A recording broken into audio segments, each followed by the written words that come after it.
The Every Student Succeeds Act is a major accomplishment for this Republican Congress that passed a bill repealing Obamacare and the first long-term highway bill in a decade just last week. I worked hard on these pieces of legislation, both in developing them in the Senate with Utah-focused amendments and as a member of the conference committee, as well as by introducing amendments geared towards empowering local leaders to come up with innovative community-based solutions. It's time Washington stops telling Utahns that we know better than they do. It represents an important step in fixing our educational system and leaving the flaws of the No Child Left Behind in the past.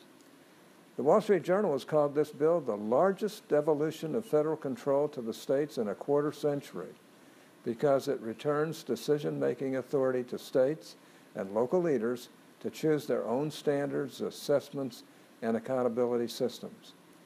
It will empower parents and state and local leaders in Utah to decide what is best for students and will enhance students' ability to compete in a global economy once they enter the workforce. Without this, No Child Left Behind will remain the law of the land, and states will still be subject to the Secretary of Education's waivers and their unauthorized requirements.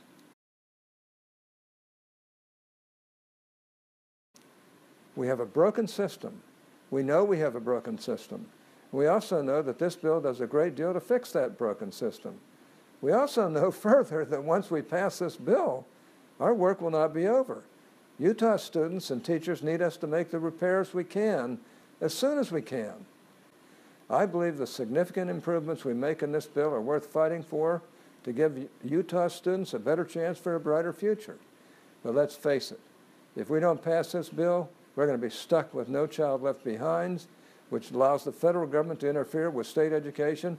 This bill gets education back in the hands of the state, and I think that's the right thing to do. And frankly, I don't understand anybody voting against it under these circumstances. They're basically saying we're going to keep the same system, No Child Left Behind, which turns all these matters over to the federal government. Well, I'm against that.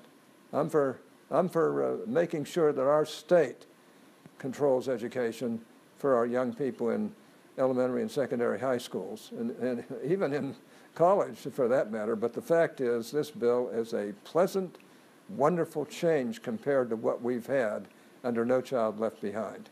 I'm sick of the federal government. I'm sick of it running our educational system.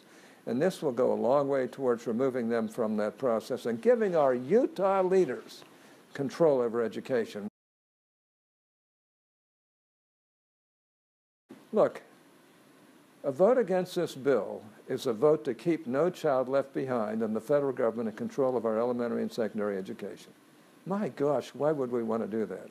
I think you have to vote for a bill like this because it restores the power to the states.